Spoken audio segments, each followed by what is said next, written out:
بشان حبيبه الكريم إن الله وملائكته يصلون على النبي يا أيها الذين آمنوا صلوا عليه وسلموا تسليما اللهم صل على سيدنا مولانا محمد معدن الجود والكرم وآله وبارك وسلم كما تحب وترضى بأن تصلي عليه. أعوذ بالله من الشيطان الرجيم. بسم الله الرحمن الرحيم. واصبر نفسك مع الذين يدعون ربهم بالغداة والعشي يريدون وجهه ولا تعد عيناك عنهم تريد زينة الحياة الدنيا ولا تطع من أغفلنا قلبه عن ذكرنا واتبع هواه وكان أمره فرطا. صدق اللہ مولانا العظیم. حضرات گرامی، آج 11ویں شریف کی پہلی تاریخ مکمل ہو کر عربی اعتبار سے ہم لوگ دوسری تاریخ میں بیٹھے ہوئے ہیں.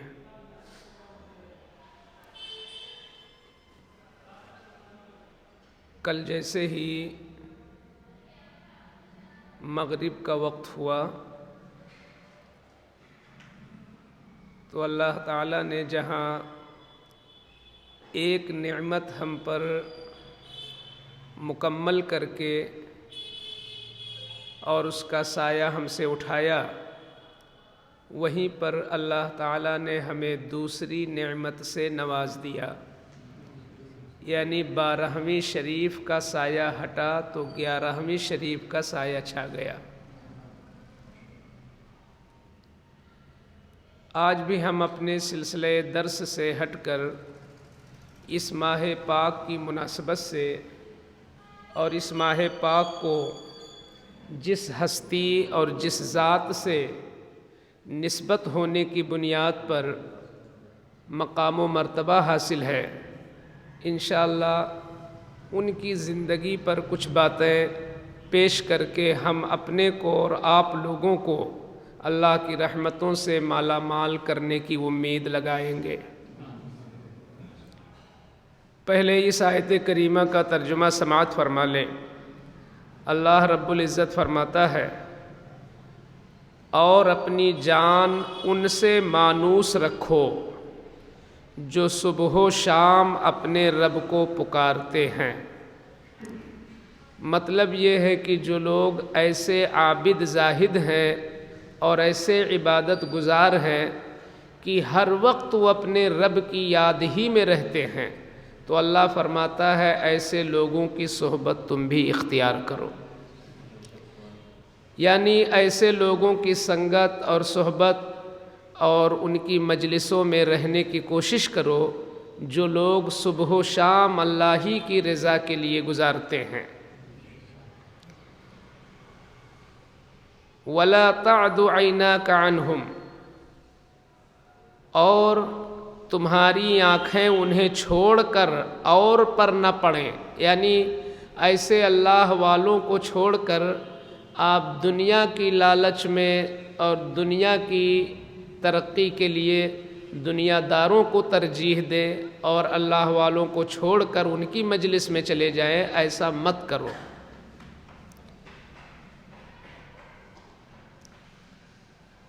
وَلَا تُطِعْ مَنْ أَغْفَلْنَا قَلْبَهُ عَنْ ذِكْرِنَا، اور اس کا کہا نہ مانو جس کا دل ہم نے اپنی یاد سے غافل کر دیا اور وہ اپنی خواہش کے پیچھے چلا اور اس کا کام حد سے گزر گیا. یعنی دنیا دار کی پیروی مت کر، پیروی کر تو دیندار کی پیروی کر. یہ اللہ کا حکم ہے.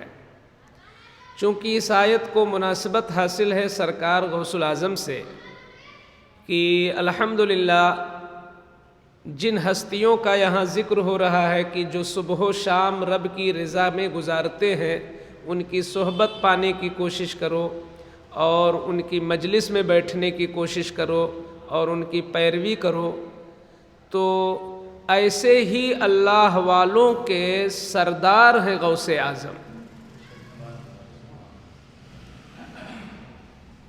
سرکار غوث الاعظم رضی اللہ تعالی عنہ کون ہیں؟ آج ہم صرف اتنا ہی جان لیتے ہیں کہ ہاں بڑے پیر، بہت بڑے ولی اللہ، یا زیادہ سے زیادہ محفلوں میں شرکت کرنے کی وجہ سے اور تقریبات میں آنے کی وجہ سے ایک دو کرامت آپ کو یاد ہو جاتی ہے کہ آپ نے مرغی کھائی اور اس کی ہڈیاں پھینک دیا اور پھر اس کو جوڑ دیا اور اس پر دم کر دیا تو زندہ ہو کر چلنے لگی۔ اس قسم کی چند باتیں تو ہمیں معلوم ہیں، لیکن حضور غوث الاعظم کی صحیح زندگی کیا ہے؟ ان کی زندگی کس ماحول میں گزری، اور انہوں نے اللہ کی رضا کے لیے اور دین اسلام کی بقا کے لیے اور اسلام کو پھیلانے کے لیے کیسی محنت کی، اور ان کی تعلیمات کیا ہیں، اس سے ہم لوگ دور ہیں۔ تو ہم چاہتے ہیں کہ اپنے بیان کو دو حصے میں ہم بانٹ دیں۔ پہلا حصہ صرف تبرک کے طور پر سرکار غوث الاعظم کی مختصر سی سیرت، کچھ گوشے سیرت کے بیان کر دیں، اور پھر دوسرے حصے میں آپ کے کچھ کمالات بیان کر دیں، تاکہ ہماری محبت بھی ان سے بڑھے اور ان کی زندگی پڑھ کر ہمیں نصیحت بھی حاصل ہو اور ان کے تئیں ہمارے دل میں جذبات بھی پیدا ہو جائیں۔ آپ کو یہ بات معلوم ہے کہ جب زمین اچھی ہوتی ہے تو پیداوار بھی اچھی ہوتی ہے۔ جب پیڑ اور درخت اچھی نسل کا ہوتا ہے تو اس میں جو لگنے والے پھل ہوتے ہیں وہ بھی عمدہ ہوتے ہیں۔ یہ بات وہ ہے جو ہر ایک تسلیم کرتا ہے کہ زمین اچھی ہوگی تو فصل اچھی اگے گی، پیڑ اچھا ہوگا تو پھل اچھا دے گا۔ اسی طریقے سے آپ یوں بھی سمجھ سکتے ہو، اس کو یوں کہہ سکتے ہو کہ جب ماں باپ اچھے ہوتے ہیں تو اللہ تعالیٰ ان کی اچھائی کی برکت سے اولاد بھی اچھی عطا کر دیتا ہے۔ اکثر یہی ہوتا ہے کہ ماں باپ نیک ہیں تو اس نیکی کا اثر اولاد میں آتا ہے، یہ اللہ کی رحمت ہے، کیونکہ اس کا یہ انتظام ہے، وہ جس کو چاہے اچھا بنا دے۔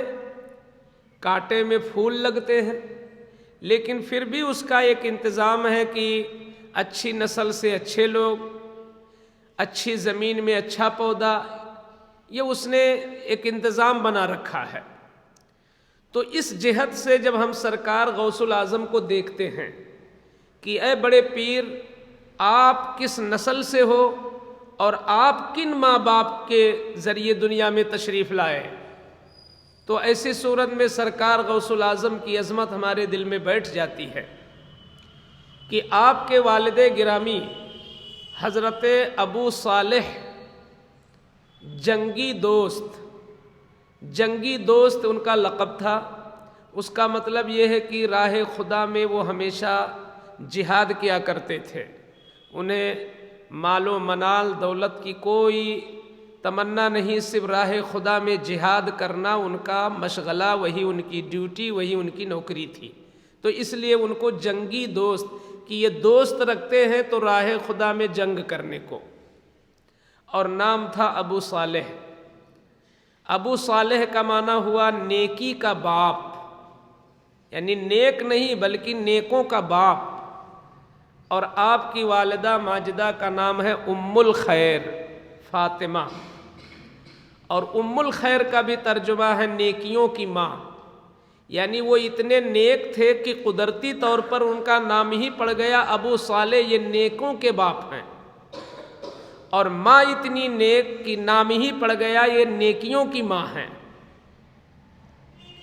آپ کو جب ہم باپ کی طرف سے دیکھتے ہیں تو صرف 10 واسطہ بیچ میں آتا ہے، یعنی آپ کے والد، آپ کے دادا، آپ کے پردادا، اس طرح کہتے آپ چلے جاؤ، تو 10ویں نمبر کے بعد جو 11واں نام آئے گا وہ سیدنا امام حسن رضی اللہ تعالیٰ عنہ کا آئے گا۔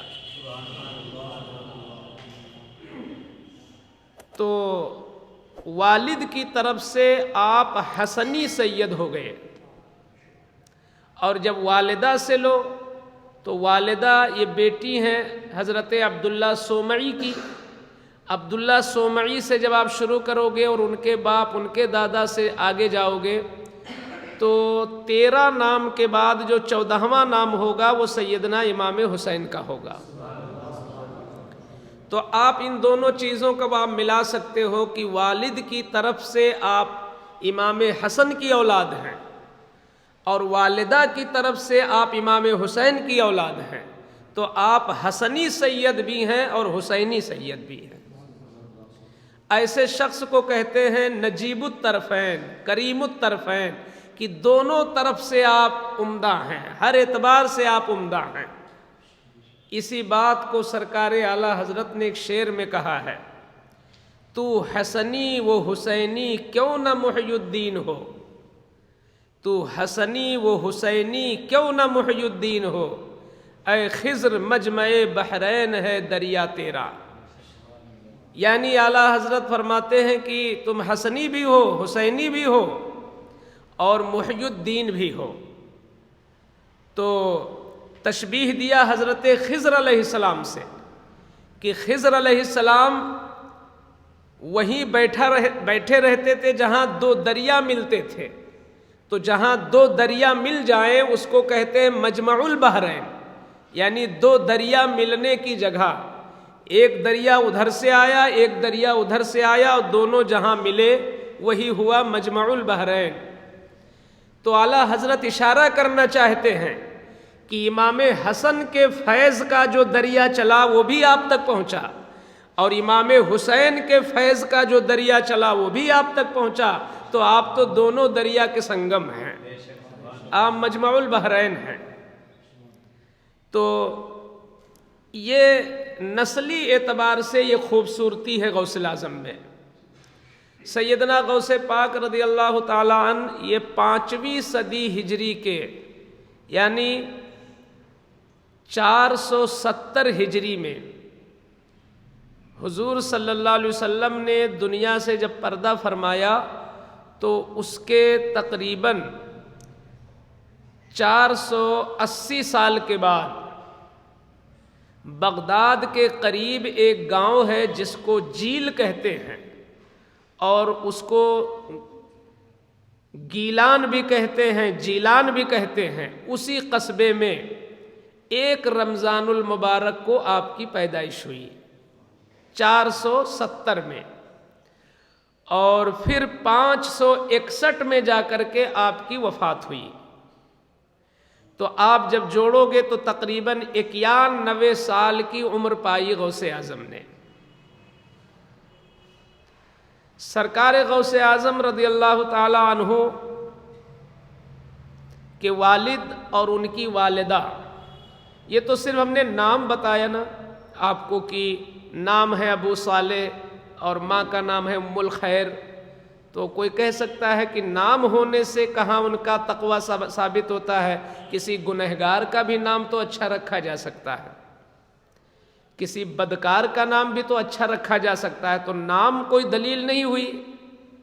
لیکن ہم اب یہ مضبوط دلیل پیش کرتے ہیں کہ آپ کے والد کتنے متقی تھے۔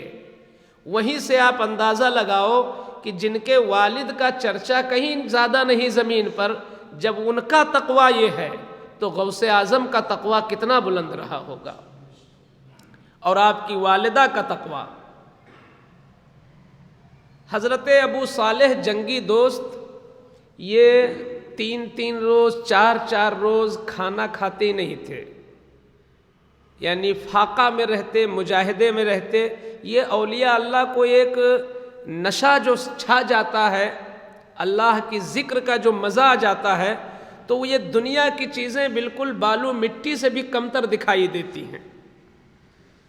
تو 3 دن کا عرصہ گزر گیا، ایک بار نہ پانی پیا نہ کھانا کھایا، اور دریا کے کنارے بس اللہ کی یاد میں ایسے چل رہے تھے۔ تو انسان تو تھے ہی، انسان جو ہوگا اسے بھوک لگے گی ہی، کتنا بھی نفس کو مار دے لیکن بھوک کا احساس ہونا ہے، پیاس کا احساس ہونا ہے۔ تو 3 دن گزرنے کے بعد آپ کو بھوک اتنی شدید لگی کہ اسی دریا کے کنارے دیکھا کہ ایک سیب دریا میں ڈوب رہا ہے، چل رہا ہے، تو خیال نہیں آیا کہ میں یہ غور کرتے کہ یہ کس کا سیب ہے، اٹھایا اور کھا لیا۔ جیسے کھایا تو چونکہ اللہ والا جو ہوتا ہے اس کی مدد اللہ کی طرف سے ہوتی ہے، فوراً خیال آیا، اے ابو صالح تم نے کھا تو لیا ہے اور یہاں اس کا کوئی مالک بھی نہیں دکھ رہا ہے، لیکن کوئی نہ کوئی مالک تو ہوگا ہی اس کا، چاہے کسی کا گر گیا ہو، چاہے کسی کے ہاتھ سے چھوٹ گیا ہو، چاہے کسی کے پیڑ سے گرا ہو، کوئی نہ کوئی تو ضرور مالک ہوگا۔ تو فوراً احساس ہو گیا کہ میں نے بغیر اجازت کے کسی کا سیب کھا لیا، یہ تو بہت بڑی چیز ہو گئی مجھ سے۔ تو چلنے لگے اب دریا کنارے ڈھونڈنے کہ میں پتہ لگا کے رہوں گا کہ اصل مالک کون ہے۔ چلتے چلتے راہگیروں سے پوچھتے، ادھر ادھر دیکھتے کہ کوئی مالک کہیں مل جائے دعوے دار کہ کون ہے سیب کا مالک۔ بہت دور چلنے کے بعد ایک باغ ملا، اس کی ایک اس درخت کی ایک شاخ لٹکی ہوئی تھی اور پکے سیبوں سے لدی ہوئی تھی، اور دیکھا تو پہچان گئے کہ یہ وہی سیب ہے، وہی نسل ہے جو میں نے کھایا۔ تو یقین ہو گیا کہ نہیں اسی پیڑ کا ہے، اور دریا پار کر کے آپ اندر گئے تو مالک کا پتہ لگایا۔ تو ایک لفظ آپ نے سنا ہوگا، ولی را ولی می شناست، ولی کو ولی دیکھ کر پہچان جاتا ہے۔ ولی را ولی می شناست، ولی کو ولی جان جاتا ہے۔ تو اندر جو بیٹھے تھے وہ بھی ولی تھے، اور جو معافی مانگنے گئے وہ بھی ولی تھے، حسن اتفاق۔ ان کا نام کیا تھا؟ وہ تھے عبداللہ سومری، جو سرکار غوث الاعظم کے نانا بنے بعد میں۔ عبداللہ سومعی تھے، اور آپ کے والد کا نام ابو صالح جنگی دوست تھا۔ انہوں نے ان کو پہچان لیا، انہوں نے ان کو پہچان لیا کہ یہ اللہ والے ہیں۔ مگر اللہ والے شریعت پر عمل کر کے اللہ والے بنتے ہیں، ان کی نگاہ میں شریعت پہلے ہوتی ہے، اور ہر حال میں وہ شریعت پر عمل کرتے ہیں۔ کتنی بڑی بات انہوں نے کہا کہ آپ جو مجھے سزا دینا چاہیں، جو مجھے حکم دینا چاہیں شریعت کے دائرے میں، سب میں کرنے کے لیے تیار ہوں، بس آپ معاف کر دیجئے جو میں نے سیب کھا لیا بغیر اجازت کے۔ تو انہوں نے ارشاد فرمایا کہ معافی کے لیے سوچوں گا، پہلے میں بوڑھا ہو گیا ہوں اور تم ابھی جوان ہو، ایسا کرو کہ کچھ سالوں تک ہمارے اس باغ کی دیکھ ریکھ کرو اور پانی لگاؤ، اس کی باغبانی کرو، پھل توڑ کے گھر پہنچاؤ، نگہبانی کرو، کچھ سالوں تک کرو، پھر میں غور کروں گا کہ میں معاف کرتا ہوں کہ نہیں۔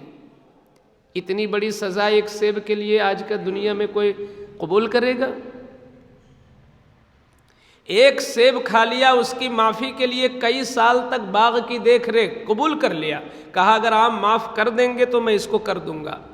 جب کئی سالوں تک آپ نے یہ کیا تو ایک دن عبداللہ سومعی نے فرمایا کہ اے شہزادے، یقیناً تو نے اپنا وعدہ پورا کر دیا، اب مجھے معاف کرنا چاہیے، لیکن اس سے پہلے ایک شرط اور ہے۔ وہ شرط یہ ہے کہ میری اکلوتی بیٹی ہے، ایک ہی بیٹی، مگر کیا کیا جائے، تقدیر کی بات، دونوں آنکھوں سے اندھی ہے اور دونوں کان سے بہری ہے، دونوں ہاتھ سے لولی ہے اور دونوں پیر سے لنگڑی ہے، اور اتفاق یہ ہے کہ زبان سے گونگی بھی ہے۔ تمہیں اس سے شادی کرنا پڑے گا، اگر تم اس کو اپنی شادی میں قبول کرتے ہو تو میں تمہیں معاف کر دوں گا۔ تو یہ لڑکی کہاں، یہ تو جنازہ تھا، جس کے دونوں ہاتھ بھی صحیح نہ ہوں، دونوں پیر بھی صحیح نہ ہوں، آنکھ بھی صحیح نہ ہو، زبان بھی کام نہ کرے، کان بھی نہ کام کرے، تو وہ تو زندہ جنازہ ہے۔ کوئی انسان اتنی بڑی مصیبت ایک سیب کے لیے قبول نہیں کرے گا، مگر سرکار غوث پاک کے والد کا تقویٰ دیکھو، ایک سیب معاف کرانے کے لیے کہتے میں اس پر بھی راضی ہوں، میں اس پر بھی راضی ہوں۔ بات تو بہت مشہور ہے، مگر یہاں غور کرنے کی چیز ہے کہ اللہ کا خوف کتنا تھا ان کے اندر کہ ایک سیب بنا اجازت کے کھا لینے پر کئی سال کی نوکری مفت، اور اس کے بعد ایک ایسی لڑکی سے نکاح جو اپاہج ہے پورے طور پر۔ یہ وہی کر سکتا ہے جس کی نگاہ میں دنیا کیڑے مکوڑے سے بھی بدتر ہو، جو کچھ ہو آخرت اس کی نگاہ میں ہو، وہی انسان یہ کام کر سکتا ہے۔ ایسا تقویٰ کوئی حاصل کر نہیں سکتا، مگر وہ بھی ولی تھے، انہوں نے بولا کچھ اور تھا، مراد کچھ اور لیا تھا۔ نکاح ہو گیا، رات میں گئے، جیسے ہی قدم اندر رکھا واپس آ گئے اور کہتے مجھ سے غلطی ہو گئی، تمہاری دوسری کوئی بیٹی ہے کیا؟ کیونکہ آپ نے جو بیان کیا تھا اس کا حلیہ وہ جسٹ بالکل اس کے اپوزٹ ہے، آنکھ بھی اچھی ہے، ہاتھ بھی دونوں سلامت ہیں، آپ کی وہ بیٹی کہاں ہے جس کا نام ام الخیر ہے، جس کا نام فاطمہ ہے؟ تو اب عبداللہ سومعی نے مسکرا کے راز کھولا، کہا شہزادے یہ تمہارا امتحان لے رہا تھا، میری لڑکی اندھی اس طرح نہیں ہے کہ وہ دیکھ نہیں پاتی ہے، اندھی اس لیے ہے کہ اس نے کبھی بے حیائی اور بے غیرتی کی چیز کو کبھی نہیں دیکھا، دیکھا ہے تو جائز چیز دیکھا ہے اس نے کبھی غلط چیز اپنے ہاتھ سے پکڑا ہی نہیں، کبھی گناہ کی طرف نیت کر کے قدم اٹھایا ہی نہیں ہے، زبان کی اتنی پاک ہے کہ جھوٹ تو بہت دور کی بات ہے، وہ نہ غیبت کرتی نہ چغلی کرتی، اور نہ غیبت اور چغلی سن کر کے اپنے کان کو خراب کیا ہے۔ تو اس لیے میں نے کہا کہ دنیا کی عورتوں کے حساب سے وہ اندھی بھی ہے، لولی بھی ہے، لنگڑی بھی ہے، گونگی بھی ہے، کیونکہ اس نے ان چیزوں کو اسی میں استعمال کیا ہے جس میں اللہ نے حکم دیا ہے، اس سے ہٹ کر اس نے استعمال ہی نہیں کیا ہے۔ اب بتاؤ والدہ کتنی متقیہ ہے کہ شادی سے پہلے ان کا یہ عالم ہے۔ پانچوں وقت کی نماز پڑھ لینا، پابندی کر لینا ایک الگ چیز ہے، لیکن پوری زندگی جوانی کی دہلیز پر لڑکی پہنچ چکی ہو اور شریعت کے خلاف کبھی نہ چلی ہو، نہ پکڑی ہو، نہ دیکھی ہو، نہ بولی ہو، نہ سنی ہو، یہ کون ہے؟ یہ اللہ کی مخصوص بندیاں ہی ہو سکتی ہیں، یہ ہے غوث الاعظم کی ماں۔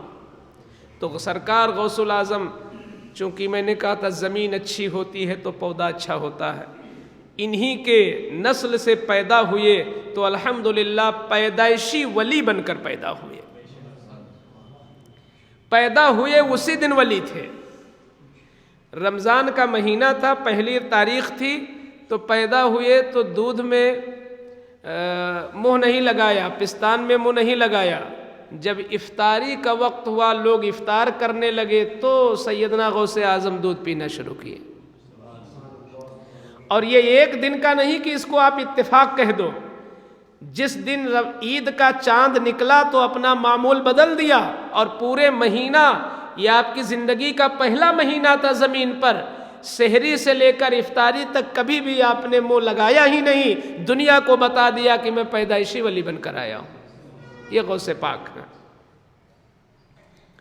اور جب دوسرا سال آیا تو 29 کا چاند نکلا کہ نہیں نکلا، اختلاف ہو گیا بغداد کے علاقے میں، جیلان میں، کہیں دکھا کہیں نہیں دکھا، تو اختلاف ہو گیا، کسی نے کہا چاند نکلا، کسی نے کہا چاند نہیں نکلا۔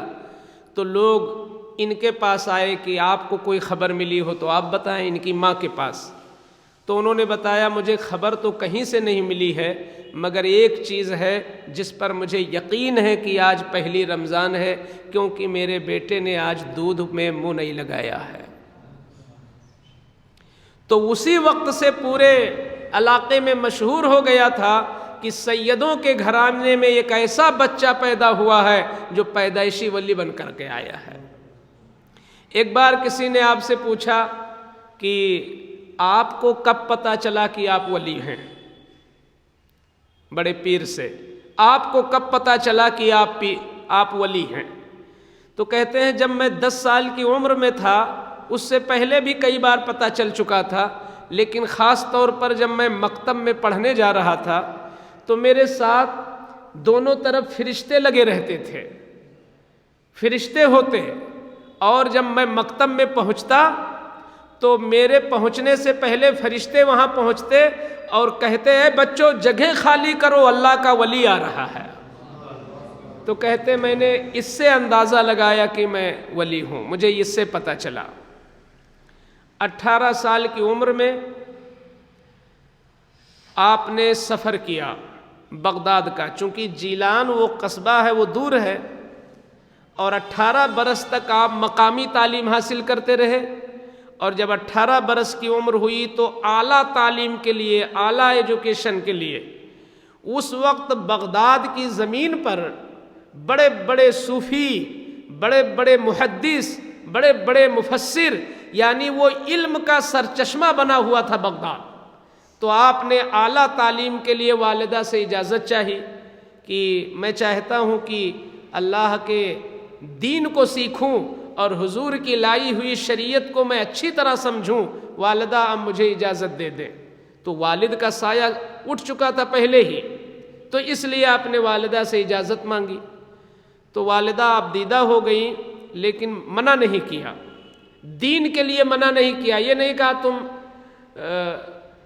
تم جوان ہو، اب خدمت کے لائق ہو چکے ہو، 18 سال کا جوان اب تو خدمت کرتا، مگر والدہ ماجدہ نے گھر میں جا کر 80 دینار نکالا جو والد کا ترکہ تھا، اور اس 80 دینار کو آپ کے ایک بھائی اور تھے ان کے لیے چھوڑ دیا 40، اور 40 ان کے بغل میں یہاں آستین کے نیچے یہاں جیب لگا دیا اندر، اور اسی میں سی دیا، اور کہا بیٹا کوئی بھی مصیبت پڑے کبھی ان پیسوں کے لیے جھوٹ مت بولنا۔ آپ خود فرماتے ہیں کہ میں چلا تو ہمدان ایک جگہ پڑتی ہے، وہاں پہنچا تو بہت بڑے بڑے چوروں نے ہمارے پورے قافلے کو گھیر لیا، اور میں سب سے کم عمر تھا ان لوگوں میں جو قافلے میں تھے، تو اس لیے کوئی میری طرف توجہ نہیں کر رہا تھا۔ اتفاق سے ایک ڈاکو آیا، اس نے پوچھا کہ کیا تم بھی کچھ رکھے ہو؟ تو میں نے برجستہ کہا جی ہاں میرے پاس 40 دینار ہیں۔ وہ ہنستا ہوا چلا گیا کہ لڑکا ہے یوں ہی کہہ دیا ہوگا۔ دوسرا آیا، اس سے بھی وہی کہہ دیا، تیسرا آیا، اس سے بھی کہہ دیا۔ تو جب سب سے یہی جواب، تو ان لوگوں نے جا کے سردار سے کہا کہ یہ جو کم عمر کا بچہ ہے وہ چھپا نہیں رہا، بقیہ تو سب لوگ ادھر ادھر کر رہے ہیں اور بڑی مشکل سے مال مل رہا ہے، مگر ایک بچہ ہے جو خود کہہ رہا میرے پاس مال ہے۔ تو سردار نے بلایا اور کہا کہ اگر ہے تو بتا شہزادے کہاں ہے؟ تو آپ نے فوراً ہاتھ اٹھایا اور کہا اس میں دیکھیے سل دیا ہے میری ماں نے۔ تو کھولا ان لوگوں نے تو واقعی 40 دینار نکلے۔ 40 دینار نکلے تو چور نے کہا کہ تم کو اتنی تو تمیز ہے کہ ہم لوگ چور ہیں، اتنی تو تمیز ہے کہ ہم لوگ چور ہیں اور مال واپس نہیں کریں گے، تو تم نے اپنے مال کو خود کیوں دے دیا؟ تم چاہتے تو چھپا لیتے، تم چاہتے تو چھپا لیتے، تم نے بتا کیوں دیا؟ تو آپ نے سادے الفاظ میں صرف اتنا کہا چونکہ میری امی نے نصیحت کیا تھا بیٹا جھوٹ نہ بولنا، میری امی نے نصیحت کر دیا تھا بیٹا جھوٹ نہ بولنا، تو میں امی کی نصیحت کو قدم کے نیچے روند ڈالوں اس 40 دینار کے لیے؟ واللہ میری جان نکل جائے مگر والدہ کی نصیحت کو نہیں بھولوں گا۔ اتنا کہا تو وہ جو چور تھا وہ رونے لگا۔ اس نے کہا اس لڑکے کی نصیحت تو دیکھو، یہ اس کم عمری میں اپنی ماں کی نصیحت نہیں بھلا رہا ہے، اور ہم لوگ بوڑھے ہو گئے اللہ کی طرف سے جو حکم ہے اسی کو بھول گئے ہیں۔ تو وہ رونے لگا۔ تو جو ساتھی تھے ان لوگوں نے کہا جو آپ فیصلہ کریں ہم لوگ بھی راضی ہیں۔ تو اس سردار نے کہا میرا فیصلہ یہ ہے کہ اس سے اچھا پیر کہیں نہیں ملے گا، اس سے اچھا پیر اب نہیں ملے گا، اسی ننھی عمر کے بچے پہ لاؤ، اسی کے ہاتھ میں اپنا ہاتھ دے کر کے ہم لوگ آج توبہ کر لیں۔ تو ان ڈاکوؤں نے کہا حضور جب گناہ میں ہم ساتھ تھے تو نیکی میں بھی ساتھ ہیں، جب گناہ میں ساتھ تھے تو ہم توبہ میں بھی ساتھ ہیں۔ 40 کے 40 لوگوں نے توبہ کیا اور سرکار غوث اعظم نے ایک نگاہ ڈالی تو سب کو ولی بنا دیا تھا۔ تو یہ حضور غوث الاعظم رضی اللہ تعالیٰ عنہ کا وہ زمانہ ہے جب ابھی نہ کتاب لکھ رہے ہیں، نہ ابھی تقریر کر رہے ہیں، نہ ابھی تبلیغ کر رہے ہیں، لیکن ایک نصیحت نے جڑیل اور کٹر قسم کے ڈاکوؤں کو ولی بنا دیا، اس سے بڑی ولایت کی کیا پہچان ہو سکتی ہے؟ تو ہم جہاں فاتحہ کرتے ہیں، جہاں ہم 11ویں کرتے ہیں، وہیں غوث الاعظم کی روح کو خوش کرنے کے لیے ان کی زندگی کا یہ گوشہ بھی سامنے رکھیں کہ جو بے لذت ہم جھوٹ بولتے رہتے ہیں، معمولی باتوں میں جھوٹ بولتے رہتے ہیں، اس سے غوث اعظم کی روح کو کتنی شدید تکلیف ہوتی ہوگی کہ میرا 11ویں کرنے والا، میرا نام لیوا آج بے لذت گناہ مول لے رہا ہے۔ تو اس لیے ہمیں جھوٹ سے بھی توبہ کرنا ہے۔ سرکار غوث الاعظم رضی اللہ تعالی عنہ یہ جب پہنچے ہیں بغداد، تو پہنچنے کے بعد انہوں نے جب تعلیم حاصل کی تو تعلیم کے دوران آج طلبہ کو مدرسوں میں اگر صحیح کھانا نہ ملے، صحیح انتظام نہ ہو تو لوگ چھوڑ دیتے ہیں تعلیم، مگر سرکار غوث اعظم جب پڑھائی کر رہے تھے اس زمانے میں کس طرح زندگی گزاری، ذرا اس پر غور کریں۔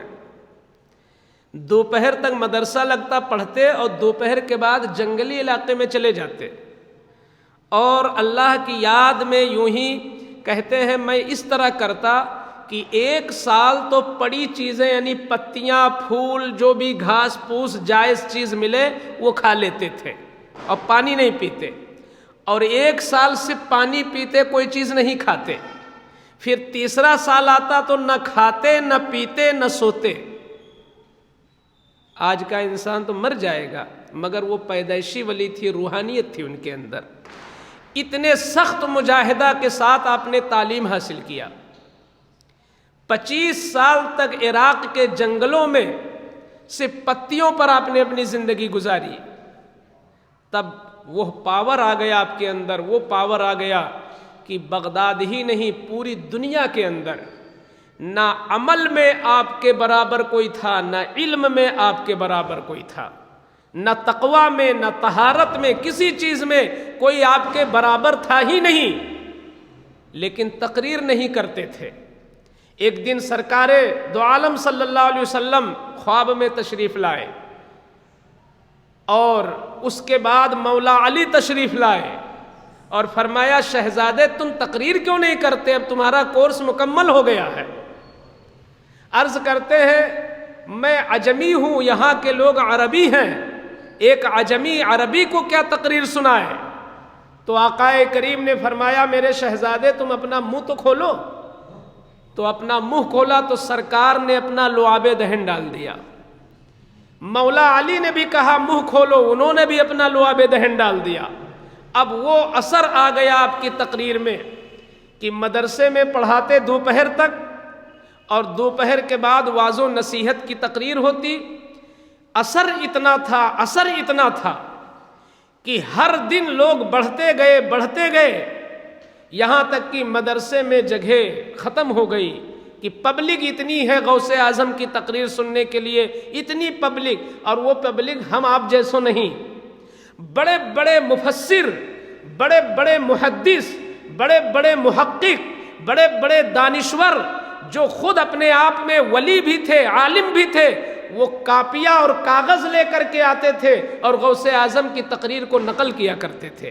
ایسی پبلک کے لیے جگہ ختم ہو گئی۔ تب بغداد سے نکل کر میدان میں اسٹیج لگا۔ اب میدان میں پبلک کتنی آتی تھی اس دور میں آپ غور کرو، آج سے تقریباً آج سے 950 برس پہلے کی بات کر رہا ہوں۔ آج سے 950 برس پہلے جب اس طرح کی ایجادات نہیں تھیں، یہ مائک وغیرہ کا سسٹم نہیں تھا، اس زمانے میں 70,000 کا مجمع ہوتا تھا غوث اعظم کی تقریر کے لیے، اور تقریباً 400 علماء ایک طرف بیٹھتے تھے جو نکتے نقل کرتے اور پوائنٹ نقل کرتے اور قیمتی باتوں کو نوٹ کرتے۔ 400 علماء ایک طرف بیٹھ جاتے اور پبلک 70,000 تک۔ مگر یہ غوث اعظم کی کرامت تھی کہ جتنی آواز سامنے والا سنتا اتنی ہی آواز محفل کے کنارے بیٹھنے والا سنتا۔ یہ غوث اعظم کی کرامت تھی، یہ بالکل زندہ کرامت تھی۔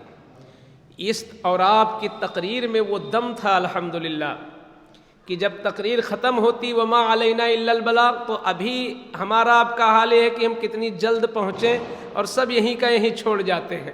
جب تقریر ختم ہوتی تو توبہ کرنے والوں کی لائن لگ جاتی، کوئی کہتا حضور میں چوری سے توبہ کر رہا ہوں، کوئی کہتا آج میں حضور جھوٹ سے توبہ کر رہا ہوں، تب توبہ کرنے والوں کی لائن لگتی، اور ایک طرف یہود و نصارہ کی لائن لگتی، وہ یہود و نصارہ کہتے حضور میں اسلام میں آنا چاہتا ہوں، حضور میں اسلام میں آنا چاہتا ہوں۔ یہ تبلیغ کیا ہے غوث اعظم نے۔